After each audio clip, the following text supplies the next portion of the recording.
الحمد للہ وحدہ والصلاة والسلام علی من لا نبی بعدہ۔ قابل عزت قدر سامعین، آپ لوگوں نے کل کے سبق میں دو چیزیں پڑھی تھی۔ ایک یہ کہ تجوید کا علم حاصل کرنا کیوں ضروری ہے، اس کے لیے ایک دلیل قرآن کریم سے اور ایک دلیل حدیث مبارکہ سے۔ آج کے سبق میں آپ علم تجوید کے مبادیات میں سے، یعنی اس کی ابتدائی باتوں میں سے جو تمہید کے طور پہ ہیں، اصل تجوید کا علم نہیں ہے، یہ جو قرآن کریم کی آپ تلاوت کا آغاز کرتے ہیں، اس کے طریقہ کار سیکھیں گے۔ اس کی کچھ صورتیں ہیں۔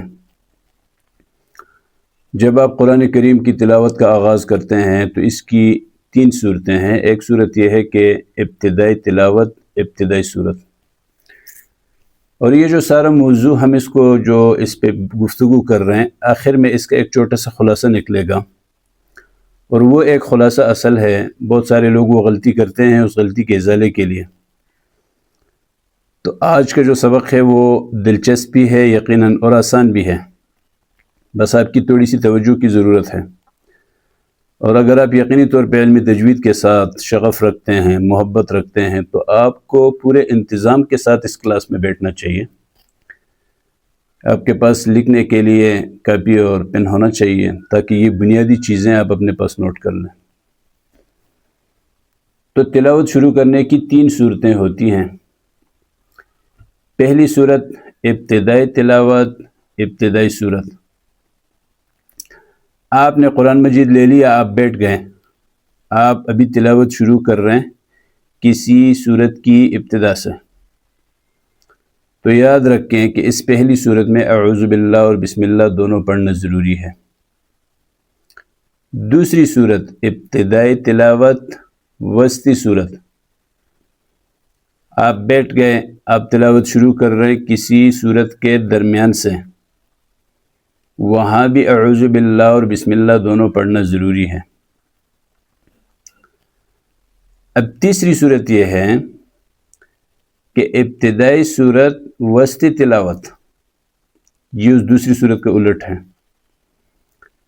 کہ آپ بیٹھے ہوئے ہیں، تلاوت کر رہے ہیں، اور تلاوت کرتے کرتے ایک صورت ختم ہو گئی، دوسری صورت شروع ہو رہی ہے۔ یہ ہے ابتدائی صورت، وسطی تلاوت، کہ تلاوت کے درمیان میں کسی صورت کا ابتدا ہو رہا ہے۔ تو میرے بھائیو، یہ جو تیسری صورت ہے نا، اس میں پھر آگے 4 صورتیں بنتی ہیں، اور ان 4 صورتوں میں 3 صورتیں جائز ہیں، ایک صورت ناجائز ہے۔ اس پہ ہم تھوڑی سی بات کریں گے۔ وہ 4 صورتیں کون سی بنتی ہے؟ پہلے نمبر پہ وصل کل، سب کو ملا کے پڑھنا، اور میں آپ کو سمجھانے کے لیے اس کی ایک مثال دے دیتا ہوں۔ مثلا آپ نے پڑھ لیا بسم اللہ الرحمن الرحیم فی جیدها حبل من مسد، یہ سورہ لہب ختم ہو گئی۔ اس کے بعد بسم اللہ الرحمن الرحیم، اور پھر اگلی صورت شروع ہو رہی ہے سورہ اخلاص، قل هو اللہ احد۔ تو 3 چیزیں ہو گئی، پچھلی صورت، بیچ میں بسم اللہ، پھر اگلی صورت۔ آپ ان تینوں کو ملا کے پڑھتے ہیں، فی جیدها حبل من مسد بسم اللہ الرحمن الرحیم قل هو اللہ احد۔ اس کو کہتے ہیں وصل کل، سب کو ملا کے پڑھنا۔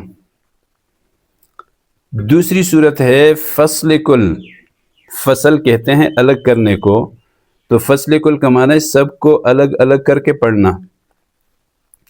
اس کی صورت کیا ہوگی؟ بسم اللہ الرحمن الرحیم، آپ پڑھتے ہیں نا فی جیدها حبل من مسد، یہاں آپ نے وقف کر لی، سانس اور آواز دونوں توڑ دیے۔ اس کے بعد آپ نے پڑھا بسم اللہ الرحمن الرحیم، پھر کچھ دیر خاموش، پھر آپ نے شروع کیا قل هو اللہ احد۔ یہ ہے فصل کل، سب کو الگ الگ کر کے پڑھنا، یہ دونوں جائز ہیں۔ وصل کل، فصل کل، یہ دونوں جائز ہیں۔ تیسری صورت ہے فصل اول وصل ثانی، پچھلی والی صورت کو الگ کر لینا، بسم اللہ اور آنے والی صورت کو ملا کے پڑھنا، فصل اول اس پچھلے صورت کو الگ کرنا، اور وصل ثانی دوسری صورت جو ابھی آ رہی ہے اس کو بسم اللہ کے ساتھ ملا کے پڑھنا۔ اس کی صورت یہ ہوگی فی جیدہا حبل من مسد۔ اب آپ خاموش ہو گئے، پھر آپ نے کچھ دیر کے بعد پڑھ لیا بسم اللہ الرحمن الرحیم قل هو اللہ احد، یہ ملا دیے، یہ بھی جائز ہے۔ یہ تین صورتیں ہو گئی جائز۔ اب چوتھی اور آخری صورت وہ جائز نہیں ہے۔ وہ کون سی صورت ہے؟ وصل اول فصل ثانی، یہ اس تیسری صورت کا الٹ ہے کہ آپ نے بسم اللہ کو لے کے اس پچھلی صورت کے ساتھ ملا دیا، اور اگلی والی صورت کو آپ نے جو ابھی آ رہی ہے اس صورت کو بسم اللہ سے الگ کر دیا۔ اس کی صورت یہ ہوگی فی جیدہا حبل من مسد بسم اللہ الرحمن الرحیم۔ پھر چپ ہو گئے، سانس آواز توڑ دیے، وقف کر لیا۔ اب آپ پڑھتے ہیں بسم اللہ الرحمن الرحیم، نہیں، اب آپ پڑھتے ہیں قل هو اللہ احد۔ یہ چوتھی صورت جو ہے یہ ناجائز ہے، ایسے کرنا جائز نہیں ہے، اور جائز نہ ہونے کی وجہ یہ ہے کہ بسم اللہ ہر صورت کا جز ہے۔ بھائیو، یہ آتا ہے صورت کے ابتدا میں سوائے صورت النمل کے، کہ اس میں ایک جگہ بسم اللہ الرحمن الرحیم پورے الفاظ کے ساتھ صورت کے درمیان میں آیا ہوا ہے، اس میں تو اتفاق ہے کہ وہ صورت کا جز ہے۔ یہ جو ابتدا میں بسم اللہ آتا ہے اس میں فقہا کا اختلاف ہے، بعض فقہا کے نزدیک یہ ہر صورت کا جز نہیں ہے، محض قرآن کریم کا جز ہے، لیکن بہرحال وہ ایک علمی مسئلہ ہے، یہاں ہمارا ابھی موضوع نہیں ہے، جب اس کا موقع آئے گا تو اس پہ بات کریں گے انشاءاللہ۔ لیکن کچھ فقہا کی رائے یہ ہے کہ بسم اللہ ہر صورت کا جز ہے، اور یہ راجح قول ہے۔ تو جب ہر صورت کا جز ہوا تو آپ نے اس کو اسی صورت کے ساتھ ملا کے پڑھنا ہے جو ابھی آ رہی ہے، شروع ہو رہی ہے۔ تو یہ ایک صورت جائز نہیں ہے۔ یہ جو آج ہم نے جتنی گفتگو کی یہ آپ کو یہ ایک ناجائز صورت سمجھانے کے لیے کی ہے۔ مجھے امید ہے کہ آپ کو اس بات کی سمجھ آ گئی ہوگی۔ البتہ ایک اور چھوٹی سی چیز ہے جس کی طرف میں آپ کی توجہ دلانا چاہتا ہوں۔ ابھی ہم نے کہا کہ اگر آپ تلاوت کر رہے ہیں اور اس کے درمیان میں کوئی صورت آ گئی تو وہاں آپ نے صرف بسم اللہ پڑھنا ہے، اعوذ باللہ نہیں پڑھنا۔ اس سے ایک صورت مستثنی ہے اور وہ ہے سورہ توبہ۔ آپ نے دیکھا بھی ہوگا قرآن کریم میں سورہ توبہ کے ساتھ بسم اللہ نہیں لکھا ہوا، تو وہاں بسم اللہ نہ لکھنے کی وجوہات کیا ہیں وہ جب انشاءاللہ اگر اللہ نے زندگی دے دی اور تفسیر میں ہم وہاں تک پہنچ گئے تو اس پہ گفتگو کر لیں گے۔ لیکن اس میں بسم اللہ نہیں ہے تو آپ نے وہاں بسم اللہ نہیں پڑھنا۔ لیکن ایک بات یاد رکھیں، بعض لوگ یہ سمجھتے ہیں کہ وہاں بسم اللہ پڑھنا سرے سے جائز ہی نہیں ہے، ایسا بھی نہیں ہے۔ اگر آپ نے بسم اللہ پڑھ لیا تو آپ پڑھ سکتے ہیں، محض قرآن کریم کا حصہ تو ہے۔ یا پھر ایسا ہے کہ آپ تلاوت کا آغاز کر رہے ہیں سورہ توبہ سے، تو اس صورت میں آپ اعوذ باللہ بھی پڑھ سکتے ہیں، بسم اللہ بھی پڑھ سکتے ہیں، دونوں پڑھ سکتے ہیں۔ لیکن عام طور پہ چونکہ بسم اللہ سورہ توبہ کا جز نہیں ہے تو اس لیے وہاں بسم اللہ جب آپ تلاوت کر رہے ہیں اور درمیان میں سورہ توبہ آ جائے اور وہ بسم اللہ وہاں آپ سورہ توبہ شروع کر رہے ہیں تو وہاں بسم اللہ پڑھنے کی ضرورت نہیں ہے۔